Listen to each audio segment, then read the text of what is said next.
Hello students, आज हम लोग 12 कॉमर्स के बीएमटी में स्टैटिस्टिक्स पोर्शन को देखेंगे। स्टैटिस्टिक्स पोर्शन जो एग्ज़ाम में तुम्हारे जैक के एग्ज़ाम में 50 मार्क्स का आएगा।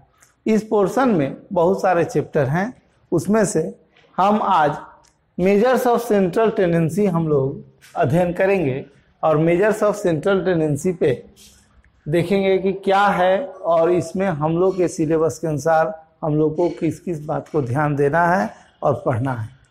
देखिए, मेजर्स ऑफ सेंट्रल टेंडेंसी, ये मेजर्स ऑफ सेंट्रल टेंडेंसी, जो मेजर्स ऑफ सेंट्रल टेंडेंसी है, what is the meaning of measures of central tendency? The meaning of measures of central tendency is to provide information about the average value of the data set. होता क्या है कि बहुत सारा जैसे data दिया हुआ, उन सारे डाटा का बोला गया कि एवरेज वैल्यू बताइए, तो हम लोग measures of central tendency means उसमें से इंपॉर्टेंट कौन सा डाटा है, इसकी जाने बहुत सारे डाटा में ज़्यादा इंपॉर्टेंट कौन है, इसको निकालने के लिए हम लोग क्या करते हैं, मेजर्स ऑफ सेंट्रल टेंडेंसी का सहारा लेते हैं और मेजर्स ऑफ सेंट्रल टेंडेंसी के थ्रू हम लोग निकालते हैं। Actually measures of central tendency में कौन से मेथड है जिसके द्वारा ये सेंट्रल टेंडेंसी का मेजर किया जाता है? तो एक है मीन, मीडियन और मोड। ये तीन है, मीन, मीडियन और मोड, जिसके द्वारा सेंट्रल टेंडेंसी का मेजर किया जाता है, मेजरमेंट किया जाता है। अब हमारे पास मेजर्स करने का जो तरीका है उसमें हम लोग मीन पर आए। मीन आज हम लोग करेंगे एग्जाम में, जैक के एग्जाम में मीन से अबाउट 7 मार्क्स का क्वेश्चन आता है। हम लोग इसमें देखें कि मीन जो एवरेज है उसमें हम लोग क्या क्या हम लोग जाने। सबसे पहले तो मीन का मीनिंग जाना जाए कि क्या मीनिंग होता है। मीन, जिसको हम एवरेज के नाम से भी जानते हैं, means sum of values divided by number of values. बोला गया कि जितना जो वैल्यू दिया हुआ है उसको हम क्या करेंगे, तो उसका जोड़ कर लेंगे और उसको डिवाइड कर देंगे जितने नंबर ऑफ वैल्यू होंगे उससे। देखिए, हमारे पास जैसे इसको हम फॉर्मूला के रूप में भी दिखा दिए हैं कि दैट इज मीन। मीन को हम लोग x बार से डिनोट करते हैं और mean equal to sum of terms या वैल्यू, जो भी टर्म दिया हुआ है, जो वैल्यू दिया हुआ है उसको जोड़ दीजिए और डिवाइड कर दीजिए नंबर ऑफ टर्म से या नंबर ऑफ वैल्यू से। देखिए, जो क्वेश्चन आएगा हमारे जैक के एग्जाम में, उस क्वेश्चन में क्या होगा कि क्वेश्चन का सीरीज टाइप से डिफरेंट सीरीज में पढ़ लीजिए, इसलिए कि सीरीज में पढ़ लीजिएगा तो गड़बड़ होने के चांसेस कम है। और जैसे देखिए, बहुत सारे बुक अलग अलग तरीके से अलग अलग फार्मूला फॉलो करेंगे।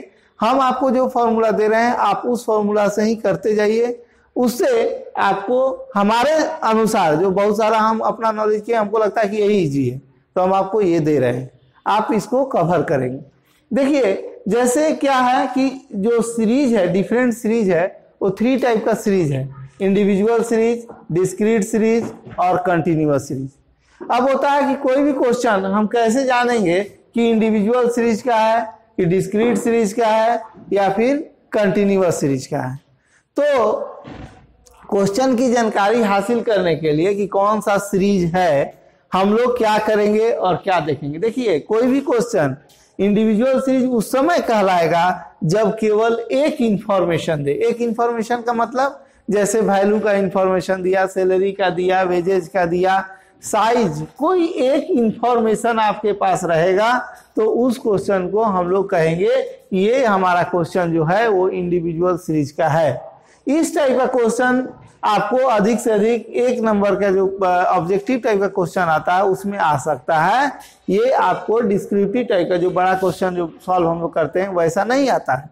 तो हम लोग इंडिविजुअल सीरीज में, what is the meaning of individual series, बोला गया when only one information given in question then that question is in individual series. अगर केवल एक इंफॉर्मेशन देगा तो हम लोग बोलेंगे, जैसे वैल्यू का इंफॉर्मेशन दिया 2, 4, 6, 8, 10, 12 डॉट डॉट जो भी हो, वेजेज का इंफॉर्मेशन दिया, तो केवल एक इंफॉर्मेशन देगा तो हम लोग कहेंगे कि वो हमारा क्वेश्चन जो है वो इंडिविजुअल सीरीज का है। और उसको बनाने के लिए हम लोग जो फॉर्मूला लिखेंगे, देखिए ये जो मीन लिखे हैं हम x बार हम वैल्यू पुट किए हैं X bar equal to summation of X, X means summation of value by N, यहाँ लिखे सम ऑफ आइटम्स, जो भी आइटम दिया हुआ है उसको जोड़ दीजिए और N equal to number of item. देखिए यहाँ हम स्मॉल एन यूज किए हैं। एक ही होता क्या है ना कि स्टैटिक्स में हम लोग जितना भी क्वेश्चन बनाएंगे सब सीरीज वाइज रहेगा, और हम यहीं से जो सीरीज आपको सिखा रहे हैं आप इसी से बेस लेकर चलिए, लंबे समय तक जितने भी सीरीज का क्वेश्चन होगा इसी सीरीज में डिफाइन होगा। और एन हम यहाँ पर डिनोट किए हैं स्मॉल एन इंडिविजुअल सीरीज में नंबर ऑफ आइटम के लिए। तो पूरा स्टैटिक्स जब तक हम पढ़ाएंगे आपको स्मॉल एन अगर यूज कर रहे हैं तो हम नंबर ऑफ आइटम के लिए ही करेंगे, इसलिए आप इसी को फॉलो करें, आपको कहीं कोई प्रॉब्लम नहीं होगी। देखिए अब मान लीजिए एक क्वेश्चन लेते हैं इंडिविजुअल सीरीज का, जैसे मान लीजिए कि आपके पास एक सीरियल नंबर दे दिया 1 2 3 4 5 और वैल्यूज या साइज करके लिख दिया कुछ भी। तो जैसे ये क्वेश्चन हम लिए कि 1 नंबर में सीरियल नंबर 5 15 2 16 7 ऐसे वैल्यूज दिया हुआ है या साइज दिया हुआ है।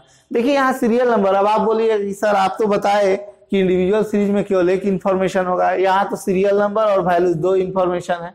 नहीं, सीरियल नंबर को हम लोग इंफॉर्मेशन नहीं मानेंगे, वो इंफॉर्मेशन नहीं होता, वो तो सीरियल नंबर को ही 1 2 3 4 हम लोग भी जा सकते हैं।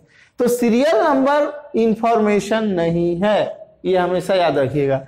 ये जो है इंफॉर्मेशन आपके पास है, और हम लोग बोले कि जब केवल एक इंफॉर्मेशन होगा तो हम लोग इंडिविजुअल सीरीज मानेंगे और इंडिविजुअल सीरीज का फॉर्मूला पुटअप करेंगे, जो कि है X bar equal to means equal to summation of X by N. हम साइज को या वैल्यू को अगर एक्स माने हैं तो इसको जोड़ दीजिए, इसको जोड़े कितना आया 45, और 45 जो जोड़े 20, ये हो गया 12 12 6 8 40, ठीक है 45, तो 45 जो है हम सम किए और इसको जब डिवाइड किए नंबर ऑफ आइटम्स 1 2 3 4 5 आइटम्स है यहाँ, तो 5 आइटम है तो हम लोग n equal to number of item equal to 5। तो यहाँ जब हम फॉर्मूला पुटअप किए mean equal to sum of x means 45 by 5 equal to 9। ये हम लोग का इंडिविजुअल सीरीज का। ऐसे एग्जाम में ये सिंपल बहुत है, एग्जाम में इससे आने के चांसेस तो कम रहते हैं, लेकिन अगर आपका क्वेश्चन 1 नंबर्स वाला आएगा तो उसमें ये क्वेश्चन आएगा। अब हम लोग आते हैं डिस्क्रीट सीरीज पे। डिस्क्रीट सीरीज क्या आइडेंटिफाई करता है, बोलता है कि जब दो इंफॉर्मेशन मीन्स साइज का इंफॉर्मेशन x और उसके साथ उसके फ्रीक्वेंसी का भी इंफॉर्मेशन होता है, तो वैसे क्वेश्चन को हम लोग डिस्क्रीट सीरीज का क्वेश्चन जानते हैं। और जब आपके पास डिस्क्रीट सीरीज का क्वेश्चन होगा तो आप फॉर्मूला पुटअप कीजिएगा mean equal to summation of F X, F into X, frequency into size, जो भी साइज या वैल्यू दिया हुआ है, और divided by summation of F कहिए, या इसको हम देखिए कैपिटल एन लिख रहे हैं। कैपिटल एन का मतलब हुआ नंबर ऑफ फ्रीक्वेंसी, जैसे summation F X sum of multiplication of frequency with size, frequency को साइज से, और N equal to number of, N equal to sum of frequency, frequency का जोड़ को हम लोग क्या कहेंगे एन कहेंगे। तो हम लोग N equal to sum of frequency कहेंगे और F X sum of multiplication of frequency with size, size के साथ। तो देखिए यहाँ पर सॉरी लिखा हुआ था, हमसे छूट गया है। तो हम लोग जो है यहाँ एन का फॉर्मूला लिखे बताए थे। अब मान लीजिए एक क्वेश्चन फिर लेते हैं, एक्स और एफ। एक्स दिया हुआ 2 4 6 8 10 इतना, और एफ जो दिया हुआ है वो इस टाइप से दिया हुआ है। अब हमारे पास क्वेश्चन पूछा कि आप बताइए कि मीन कैसे निकालिएगा। तो जब हम देख लिए कि हमारे पास दो इंफॉर्मेशन है, एक्स और एफ, दो इंफॉर्मेशन दिया हुआ है, वैसी स्थिति में ये क्वेश्चन डिस्क्रीट सीरीज का है और हम लोग डिस्क्रीट सीरीज का formula summation of F X by N रखेंगे। तो सम ऑफ मल्टीप्लिकेशन, देखिए इन दोनों को मल्टीप्लाई कर दिए, एफ और एक्स को मल्टीप्लाई करके हम लिखे हैं, और लिखने के बाद हमारा आया ये सम ऑफ एफ एक्स हुआ, sum of F X is equal to, ये आ गया हमारा 128, और एन और सम ऑफ फ्रीक्वेंसी एक ही बात है, तो एन इजकल टू हम लोग 20 लिए। अब हमारा जो फॉर्मूला उसमें पुटअप करते हैं, summation of F X divided by n, तो mean equal to 128 divided by 20, it means 6.4। ये हम लोग का मीन का कंटिन्यूअस सीरीज का हुआ। हम लोग कंटिन्यूअस सीरीज यहाँ कंप्लीट किए और कंटिन्यूअस सीरीज तक हम लोग का कवर किया गया मीन। हम लोग जो हैं अभी तक डिस्क्रीट सीरीज में कैसे मीन का क्वेश्चन को सॉल्व करना है वो देख रहे हैं। डिस्क्रीट सीरीज के बाद आपका जो है वो है कंटिन्यूअस सीरीज। कंटिन्यूअस सीरीज जो है वो क्या कहता है, कंटिन्यूअस सीरीज जो है उसमें आप क्या कैसे आइडेंटिफाई करेंगे कि जो क्वेश्चन है वो कंटिन्यूअस सीरीज का है। अगर किसी क्वेश्चन में क्लास इंटरवल दिया हो और उसके साथ साथ फ्रीक्वेंसी दिया हो, जब क्लास इंटरवल दिया हो और साथ में फ्रीक्वेंसी दिया हो तो आप जान जाइएगा कि वो जो क्वेश्चन है वो कंटिन्यूअस सीरीज का है। हम बार बार बोल रहे हैं कि मीन में बनाने का बहुत फॉर्मूला है, सॉल्व करने का तरीका बहुत है, लेकिन अभी जो बता रहे हैं आप उसको देखिए कि मीन इक्वल टू यहाँ पर क्या रखिएगा, आप लिखिएगा a plus summation of f into D X divided by n, where a equal to assuming mean, वो बताएंगे क्वेश्चन के साथ ज़्यादा क्लियर होगा। dx equal to deviation from assuming mean, जो कि x में से a हम माइनस कर रहे हैं, हम बताएंगे दिखाएंगे कैसे करना है। Summation of f into D X means sum of multiplication of frequency with dx, जो डेविएशन फ्रॉम एज्यूमिंग मीन है उसके साथ जो हमारा मल्टीप्लिकेशन करके आएगा उसका सम निकाल लेंगे। और n equal to sum of frequency, जो कि आपको पहले से बताए हैं कि कभी भी कैपिटल n आएगा तो आप सम ऑफ फ्रीक्वेंसी ही लें, ये हम बता रहे थे। अब इसके बाद आइए हम एक क्वेश्चन लेते हैं, तब आपको ज़्यादा समझ में आएगा। मान लीजिए एक क्वेश्चन है जिसमें कुमुलेटिव क्लास इंटरवल दिया हुआ है और साथ साथ फ्रीक्वेंसी भी दिया हुआ है। तो क्लास इंटरवल और फ्रीक्वेंसी दे दिया तो हम लोग क्या करेंगे, इस क्वेश्चन को हम जान गए कि ये क्वेश्चन जो है हमारा कंटिन्यूअस सीरीज का है।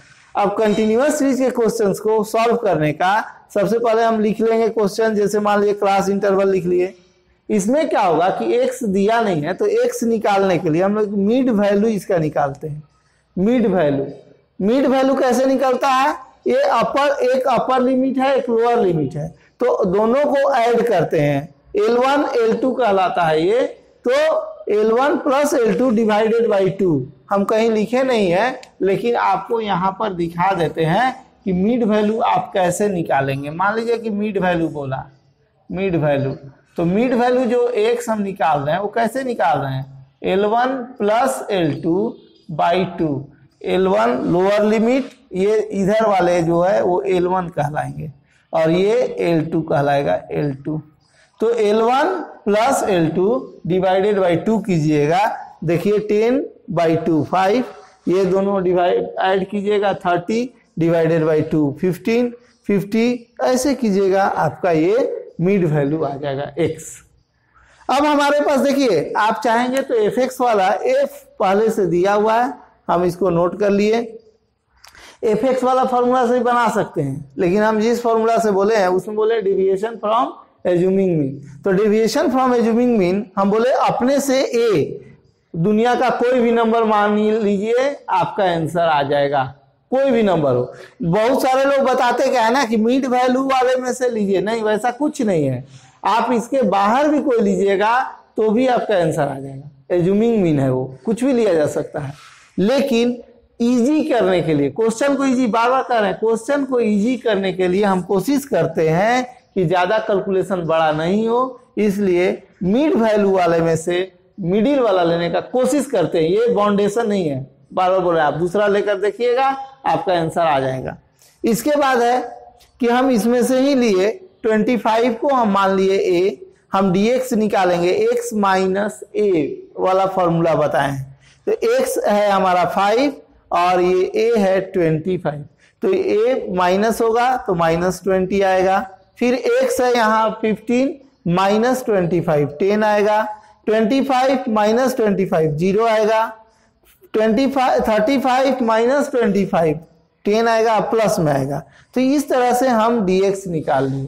हमारे फॉर्मूला में जो लिया गया है वो f इंटू डी एक्स चाहिए, हम f इंटू डी एक्स इससे मल्टीप्लाई कर लिए। तो मल्टीप्लाई जब करेंगे तो 20 इंटू माइनस 20 400, 10 15 इंटू -10 -150, 5 इंटू 0, इसके बाद हम लोग का 25 इंटू 10 250, 15 इंटू 20 300 और 20 इंटू 30 600, ये आया। अब सभी माइनस को एक साथ ऐड कर लिए तो 550 आया, और सभी प्लस को एक साथ ऐड कर लिए तो हमारा 1150 आया। तो जब हम इसका कैलकुलेशन किए कि सम निकालना है, यहाँ फॉर्मूला ये कहता है कि summation of f into D x, मैंने f इंटू डी एक्स को जोड़िए, तो जब जोड़े f इंटू डी एक्स को तो यहाँ 600 आया। अब 600 आ गया, ये n equal to sum of frequency, n equal to sum of frequency, तो n जब ऐड किए तो ये 100 आया। अब हम इस फॉर्मूला में यहाँ पुटअप करते हैं mean equal to a plus summation of f into D X by n, तो a इजकल टू हम अपने से एज्यूमिंग मीन लिए थे 25 प्लस 600 बाई 600 उसका वैल्यू है बाई 100, तो ये कट गया 6 आया, 25 प्लस 6 इजकल टू 31। ये हम लोग का कंटिन्यूअस सीरीज का क्वेश्चन हुआ, और कंटिन्यूअस सीरीज के थ्रू हम लोग जो है अब इसको कंप्लीट कर लिए, और हम लोग आज इंडिविजुअल सीरीज, डिस्क्रीट सीरीज और कंटिन्यूअस सीरीज का क्वेश्चन को सॉल्व किए। आगे हम लोग इसमें अब आगे बढ़ेंगे और देखेंगे कि कैसा क्वेश्चन का पैटर्न क्या हो सकता है।